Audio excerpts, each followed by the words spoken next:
오늘 성경 2절에 보시면 다윗이 이렇게 말합니다. 내가 지존하신 하나님께 부르짖으며 곧 나를 위하여 모든 것을 이루시는 하나님께로다.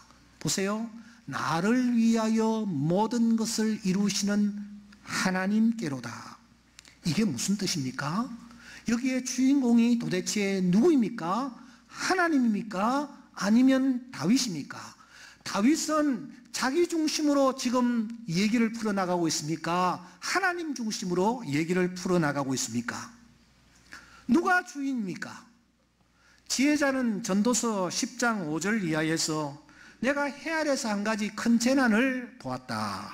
그러면서 내가 또 본 것이 하나 있는데 그것은 종들이 말을 타고 고관들은 종들처럼 땅에 걸어 다니는도다. 지금 전도자가 보고 있습니다. 가만히 보니 말을 탄 사람은 종이야. 말을 타야 할 고관은 꽃비를 잡고 걸어가고 있어.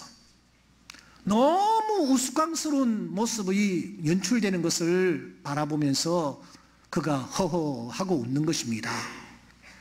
여러분, 이러한 상황이 오늘 나에게는 없느냐라는 것입니다. 적어도 그때까지 다윗은 이런 모습이었습니다. 하나님이 자기를 위하여 존재하는 분으로 생각하고 있습니다. 내 행복과 내 무병장수와 내 출세와 내 결혼과 내 경제를 위해서, 내 소원 성취를 위해서 존재하는 분, 나를 위하여 존재하는 분, 나를 위하여 모든 것을 이루시는 분, 그렇게 생각하고 있는 것입니다. 한마디로 자기애입니다.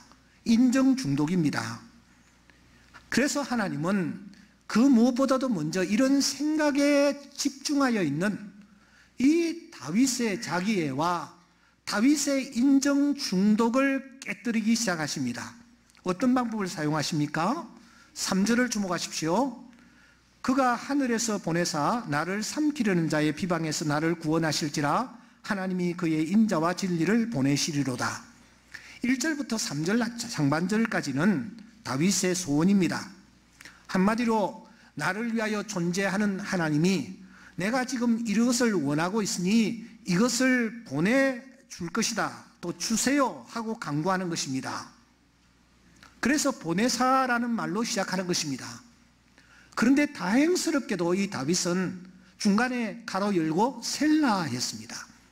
셀라가 담고 있는 깊은 뜻을 우리가 지난 시간에 나눈 바 있습니다. 그는 하나님 앞에 소원을 아뢰고 난 뒤에 벌떡 일어나 가지를 않습니다. 셀라합니다. 기다립니다. 잠잠히 하나님의 뜻을 찾는 것입니다. 이렇게 셀라한 다윗, 하나님이 얼마나 기다리셨는지 모르겠습니다. 하나님이 얼마 후에 나타났는지 모르겠습니다. 어떻든 하나님이 나타나셨습니다. 그것이 3절 하반절입니다. 하나님이 무엇을 보내셨습니까? 인자와 진리를 보내셨다. 그렇게 말씀합니다. 캄캄한 굴 속에서 이 다윗이 받은 선물이었습니다. 그렇다면 이 다윗이 굴 속에서 받은 선물, 인자와 진리는 도대체 무엇을 의미했을까요? 우리는 지난 1시간에 걸쳐서 이 부분에 대하여 같이 나눈 바 있습니다. 인자와 진리는 한마디로 독생자 예수 그리스도를 뜻합니다. 그런데 더 중요한 것은 인자와 진리라는 사실입니다. 진리와 인자가 아니고 그 순서가 인자와 진리라는 것입니다. 왜 하나님께서 진리와 인자를 보내시지 않고 인자와 진리를 보내셨을까? 가만히 우리가 성경을 살펴보면 주님이 자기를 소개하실 때에 항상 진리는 뒤쪽에다가 숨겨놓습니다. 뒤에 배치를 하십니다. 내가 곧 길이요 진리요. 길 뒤에 진리를 숨겨놓으십니다. 은혜와 진리가 충만하더라. 은혜 뒤에 진리가 숨고 있습니다. 오늘 성경 말씀에 인자와 진리입니다. 인자 뒤에 진리가 숨고 있습니다. 여러분, 인자는 도대체 무엇이며 진리는 도대체 무엇일까요? 바벨론 왕 아하수에로 왕이 칙령을 발합니다. 법을 제정해서 공포를 했습니다. 핵심은 이것입니다. 누구든지 남녀를 불문론하고 내가 부르지 아니했는데 내 앞에 오는 자는 전부 다 죽이라. 이것이 법이었습니다. 그 당시에는 왕을 이렇게 음독하여 왕을 뭐라지 그걸? 예? 하여튼 그렇게 하는 그런 일들이 많이 있었기 때문에 명령을 받지 아니한 자가 다가오는 것은 자기를 살해하려는 자이다라고 생각할 수가 있는 것입니다. 그런데 에스더 왕후도 예배가 아니었습니다. 그가 왕 앞에 나아가지 못한 지가 30일이 넘었습니다. 왕후일지라도 명령을 어기면 죽는 것입니다. 그런데 이 에스더가 죽으면 죽으리다 라는 각오로 그가 어느 날 왕 앞에 나아가는 것입니다. 떨렸을 것입니다. 감사하게도 그때 아하수에로 왕이 금규를 내밉니다. 이 금규는 아마 지팡이인 것 같습니다. 그 지팡이를 내밀면 그 사람은 사는 것입니다. 진리가 무엇입니까? 법입니다. 인자가 무엇입니까? 금규입니다. 인자를 내보내시면은 내가 사는 것입니다. 여러분, 진리라는 것도 예수님이 가지신 중요한 속성입니다. 아니, 예수 그리스도 자체입니다. 그런데 진리는 항상 인자 뒤에 숨어 있습니다. 하나님께서 우리에게 구원자를 보내실 때에 인자와 진리이신 주님을 보내신 것을 찬양합시다. 왜냐하면 만일 진리로 우리 가운데 나타나셨다면 그 진리 앞에 설 자가 아무도 없기 때문입니다. 주가 죄인 살피면 누가 능히 서리오라는 말씀대로 진리이신 주님이 내 앞에 다가오실 때에 나는 그 진리 앞에서 할 말을 잃고 부들부들 떨 수밖에 없는 것입니다. 재판정 앞에서 말입니다. 몇 주 전에 저는 한 형제의 얘기를 여러분들에게 들려드렸습니다. 자녀들을 캐나다 유학 보내고 마누라까지 뒷바라지를 위해서 가고 혼자 기러기 아빠가 되어서 고군분투하며 돈을 모아서 그 뒷바라지를 하는 그 형제의 얘기 말입니다. 어떻게 하다 보니까 제대로 풀리지를 않았어. 그래서 법정에 서게 되고 그 문자의 마지막 부분에는 목사님 2월 25일 목요일이 재판 최종 선고일입니다. 그때 저는 아마 법정 구속이 될 것 같습니다. 혼자서 법정에 들어가도 나를 도와줄 사람이 아무도 없습니다. 목사님 저를 위해서 기도해 주십시오. 엊그제 목요일이었습니다. 오후 늦게까지 마음이 무거워서 이 형제가 도대체 어떻게 되었을까 하고서는 오후 시간에 늦은 시간에 카톡을 제가 보냈습니다. 집사님 어떻게 되셨어요? 오늘 재판 날이었는데 그런데 카톡을 안 보는 거예요. 저녁 늦게까지 보지를 않는 거예요. 아하, 법정에서 구속이 됐구나. 그래서 핸드폰도 빼앗겼구나. 어디 구치소에 가 있지? 내가 내일이라도 한번 가봐야 될 텐데 그런 생각을 하며 밤을 지새웠습니다. 그런데 다음날 그 형제로부터 카톡이 왔습니다.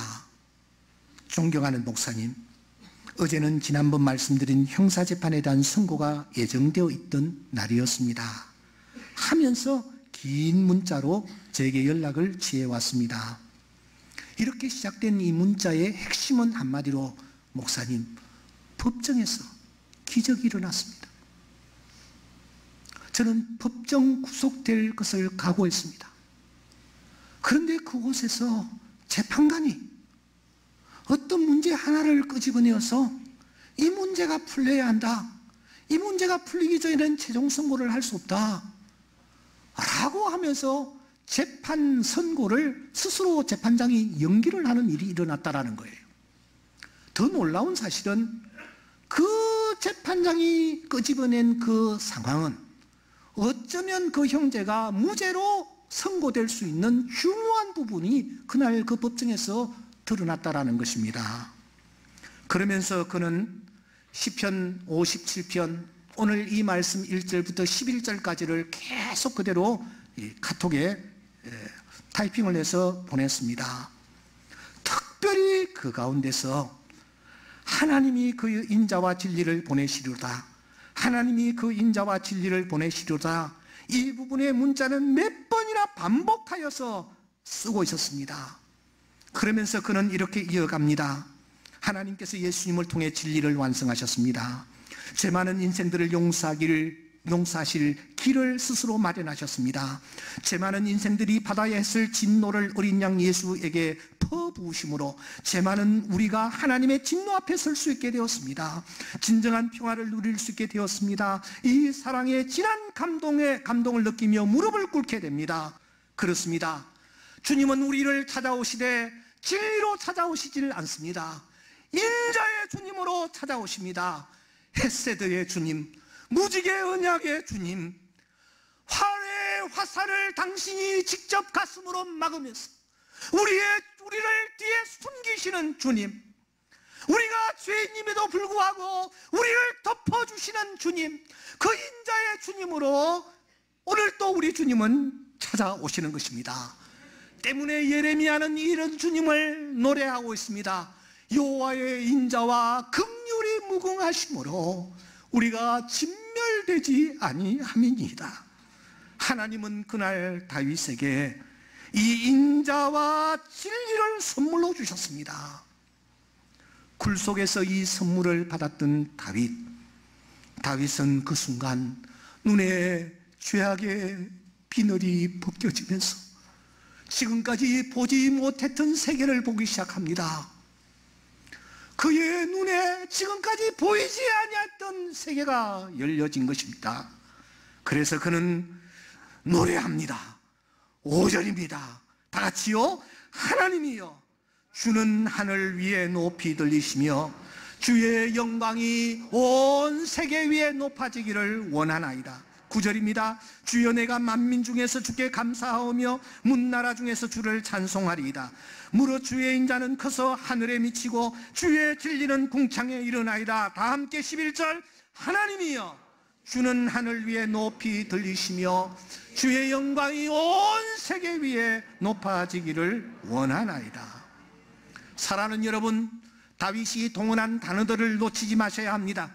그의 입에서 만민이라는 단어, 문나라라는 단어, 하늘이라는 단어, 궁창이라는 단어, 온 세계라는 단어가 터져 나옵니다.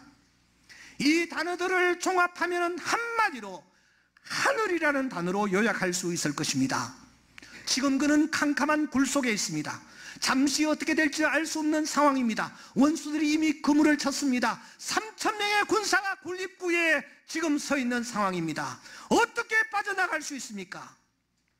그런데 그 굴 속에서 다윗의 시선이 하늘로 향하면서 궁창, 만민, 온 세계라는 단어가 계속해서 터져 나오며 하나님이 온 세계 위에 높아지시며 하나님이 온 세계 위에서 영광 받기를 원하십니다.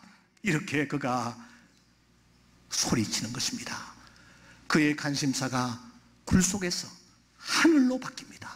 그의 관심사가 자기 자신에서 하나님으로 옮겨가는 것입니다. 그는 지금 사랑하는 여러분, 굴 속에 있는 것조차도 잊어버리고 있는 듯합니다. 굴 속에서 하늘을 보고 있기 때문입니다. 이런 그에게 놀라운 기적이 나타났습니다. 하나님이 그 굴 속에서 그를 끄집어내 주시고, 끄집어내실 정도만 아니라 그를 왕의 자리까지 앉혀주시는 줄 믿습니다. 때문에 다윗은 이 굴 속에서 경험했던 희한한 경험을 그의 남은 생에서 계속해서 적용하고 있는 것입니다. 시편 22편을 보십시다. 1절에 보시면 그는 심각한 상황에 놓여 있다는 것을 알 수가 있습니다. 하나님이 어찌하여 나를 버리셨습니까? 어찌하여 나를 버리셨습니까? 어찌하여 나를 돕지 아니하시며 내 기도에, 내 신음소리에 응답하지 아니하십니까? 다윗이 지금 어떤 상황에서 22편을 쓰고 있는지 알 수 없지만 그는 대단히 위급한 상황에 놓여 있는 것이 틀림이 없습니다. 그래서인지 그는 이렇게 말하고 있습니다. 나는 벌레입니다. 나는 사람이 아닙니다. 나는 비방거리고 나는 백성의 조롱거리입니다. 나는 물같이 쏟아졌습니다. 내 모든 뼈는 으그러져 있습니다. 내 힘이 말라 질그릇 조각 같습니다. 내 혀가 입천장에 붙었습니다. 나를 죽음의 진토 속에 던지셨습니다. 내가 내 모든 뼈를 셀 수 있습니다. 내 겉옷을 나누고 내 속옷을 제비 뽑고 있습니다. 이 시편 22편을 대하면서 우리는 마치 골고다에서 십자가 형태를 당하시던 예수님을 만난 듯합니다. 왜냐하면 갈보리 예수님이 말할 수 없는 고통을 당하시면서 이런 말씀들을 하셨기 때문입니다. 그런데 사랑하는 여러분, 그렇게 절망적인 상황에서 다윗의 입에서 어떤 기도가 터져 나오느냐는 거예요. 1절부터 전반부는 말할 수 없는 고통으로 가득 찬 외침이었습니다. 하지만 사랑하는 여러분, 27절에 보니 땅의 모든 끝이 여호와를 기억하고 돌아오며 모든 나라의 모든 족속이 주님 앞에 예배할 것입니다. 나라는 여호와의 것이요 여호와는 모든 나라의 주제이십니다. 이 다윗의 입에서 이런 기도가 터져 나옵니다. 그럴 때에 하나님께서 그 어려운 상황에서 다윗을 건져 주신 것입니다. 때문에 이런 다윗을 우리는 시편 곳곳에서 만납니다. 8편에 보시면 여호와 우리 주여 주의 이름이 온 땅에 어찌 그리 아름다운지요 주의 영광이 하늘을 덮었습니다. 여호와 우리 주여 주의 이름이 온 땅에 어찌 그리 아름다운지요. 시편 108편은 우리가 읽었던 이 시편 57편과 동일한 상황입니다. 힘들고 어려운 상황 속에서 그는 이렇게 노래합니다. 내가 만민 중에서 주께 감사하고 문나라 중에서 주를 찬양하겠습니다. 주의 인자하심이 하늘보다 높으시며 주의 진실은 궁창내까지 이르렀습니다. 하나님이여 주는 하늘 위에 높이 들리시며 주의 영광이 온 땅에 높아지기를 소원합니다. 이렇게 기도하였던 다윗을 하나님은 끝까지 붙잡으시고 은혜를 베풀어 주시는 줄 믿습니다. 굴 속에서 그가 인자와 진리를 만났습니다. 인자와 진리의 그 주님은 다윗의 눈에서 죄악의 비늘을 벗겨주셨고 그의 허물과 잘못을 덮어주셨고 그로 하여금 하늘을 볼 수 있게 하시더니 이런 기적까지 맛보게 해주시는 줄 믿습니다. 지난 주간에 제가 인도네시아 바탐에 다녀왔습니다. 몸이 많이 피곤하고 지금 3주째 이상하게 감기가 떨어지지 않고 힘든 상황이 있습니다만 금요성취회가 재개되기 때문에 금요성취회를 제가 인도했습니다. 그 시간에 저는 인도네시아에서 500여 명의 이슬람 교도들에게 외친 메시지를 보여드렸습니다. 그리고 인도네시아에서 있었던 일들을 가지고 함께 은혜를 나누는 시간을 가졌습니다. 문제는 끝나고 난 뒤였습니다. 제가 4층에 있는 제 방에 올라갔을 때에 영적 전투를 흑암의 세력이 걸어왔습니다. 잠을 잘 수 없도록 도무지 몸을 가누지 못할 정도로 영적 세력은 저를 덮쳐왔습니다. 저 너머에 들려오는 소리는 조용하고 하지만 차가웠습니다. 핵심은 이것입니다. 내가 너를 그냥 두지 않는다라는. 너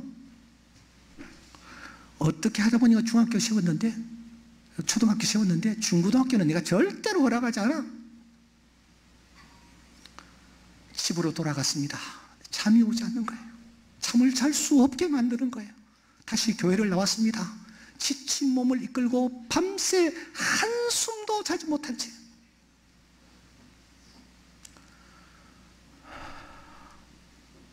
영적 세력은 내가 그냥 두지 않아요. 저는 북한 나루터의 다리 이 야곱의 기도를 설교는 많이 했지만 금요일 밤을 지새우면서 경험을 했습니다. 새벽이 될 때까지 어둠의 세로는 떠나지 않고 제 온몸을 휘감았습니다. 저는 그물을 던진다, 그리고 사자굴 속에 던져졌다, 그리고 불 속에 던져졌다, 웅덩이를 탔다 라는 이 57별의 단어들을 밤을 지새우면서 실감했습니다. 새벽이 되었습니다. 새벽기도 나와서 이 자리에 엎드려 있는데 나를 도우시는 하나님의 영이 가실 것 같아.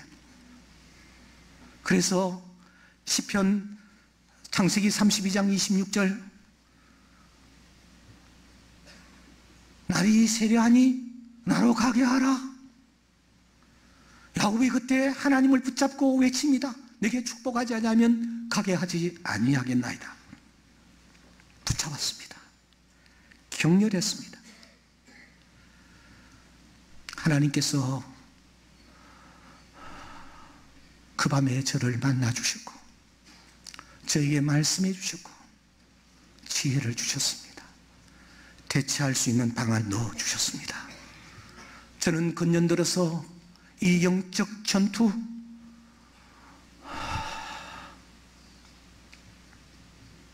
전투가 무섭다라는 것을 깨달았습니다. 아하, 영적으로 깨라는 음성이었구나. 새벽을 깨우라는 음성이었구나. 야곱이 일어났는데 다리를 저었다 했습니다. 그 말이 실감이 났습니다. 토요일 어제 하루 종일 제 방에서 저는 일어나지를 못했습니다. 영적 전투를 끝내고 난 뒤에 찾아온 탈진 현상이었습니다.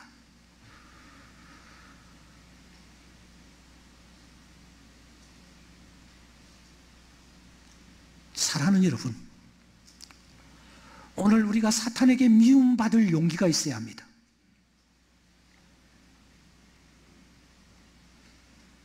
주변 사람들에게 유능한 사람이라고, 괜찮은 사람이라고, 나는 당신을 도울 수 있는 사람이라고 인정받으려는 유혹에서 벗어나야 합니다.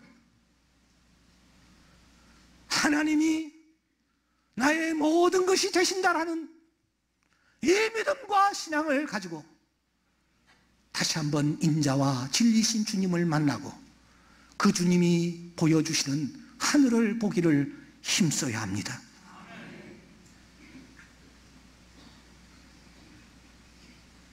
굴 속에서 다윗은 자기 주변에 몰려든 사람이 400여 명이나 되었습니다. 환난 당한 자, 빚진 자, 마음이 원통한 자들, 그들에게 거룩한 구세주가 될 듯한 모습을 그가 보이려고 했습니다. 하나님은 다 버리라는 것입니다. 하나님만 바라보라는 것입니다. 도움을 구하려 애굽으로 내려가는 자들은 화 있을진저 하나님의 은혜만이 오늘 우리를 지배하게 만들어야 합니다.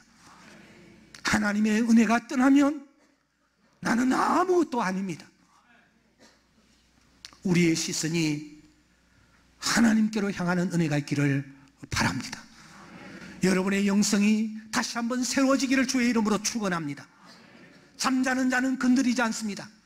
영적으로 사탄과 비슷하게 사는 사람들은 사탄이 건드리지 않습니다. 자기 편이기 때문에 말입니다.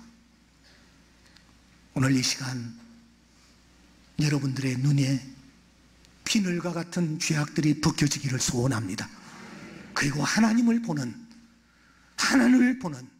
이런 은혜가 있을 수 있기를 주의 이름으로 축원합니다.